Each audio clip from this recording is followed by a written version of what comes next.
এই দৃশ্য কিনা শেষে আমাকে দেখতে হলো, কিন্তু তবু আমার খুব জানতে ইচ্ছে করছে বাচ্চারা গুলি ভর্তি মোহর অলংকার সব ছড়াতে ছড়াতে যাচ্ছে কেন, আর গোপালের হাত দুটোই বা ঘাট থেকে বেরিয়ে দুদিকে ঝুলছে কেন? মহারাজ, আর একটা ব্যাপার কি আপনি লক্ষ্য করেছেন?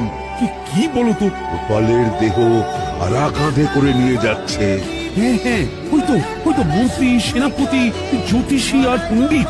আসলে গোপালের এই শেষ যাত্রা আমাদের কিছু শিক্ষা দিয়ে যাচ্ছে মহারাজ।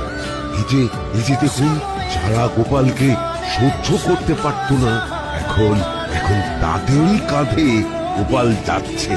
তার মানে শেষ পর্যন্ত কেউই কারোর শত্রু থাকে না, সবাই মান অভিমান করে